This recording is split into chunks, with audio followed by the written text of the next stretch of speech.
मेरे पिताजी बाबा जी के अनन्य भक्त थे। तब बाबा जी नैनीताल हमारे घर पधारे थे। एकाएक वे बड़ी जोर से सिसकियां लेने लगे और कम्बल से अपना मुंह छिपा लिया। काफ़ी देर रोने के बाद महाराज जी उठ खड़े हुए और जाने लगे। पिताजी ने रोका भी, पर महाराज जी नहीं माने। तब मैं भी उनके साथ लग लिया।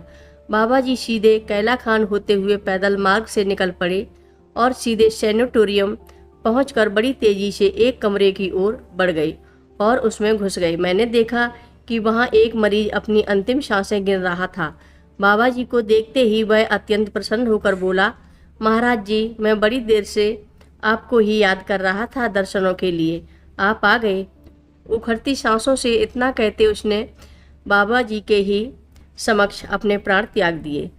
उक्त भक्त की पुकार में बाबा जी के दर्शन हेतु जो आर्तता थी, उसने बाबा जी का आसन हिला दिया।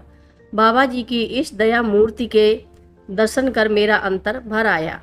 बजरंगगढ़ में भक्तों के बीच बैठे महाराज जी सहसा अपने हाथ फैलाते हुए ऊपर से गिरती किसी चीज को पकड़ने की मुद्रा में बोल उठे, ले बच गया। महाराज जी के इस विचित्र से लगने वाले आचरण पर एकत्रित भक्त समाज हंसने लगा, बिना कुछ समझे। महाराज जी भी हंसने लगे, पर कौन समझ पाया है कभी भी महाराज जी की ऐसी लीलाओं में नियत तथ्य और सत्य। तब तीसरे दिन कानपुर से आई एक कृतज्ञ महिला ने महाराज जी को प्रणाम करते हुए कहा, महाराज जी, मेरा 5 वर्ष का बच्चा छत से गिर गया था। मैं तब चीख उठी और बोली, महाराज जी, बच्चे को बचाओ। और तभी मकान के नीचे से गुजरते हुए एक आदमी ने ऐसे अपने हाथ उसी तरह फैलाए हुए जैसे महाराज जी ने फैलाए थे, हाथ फैलाकर मेरे बच्चे को अपनी गोद में थाम लिया।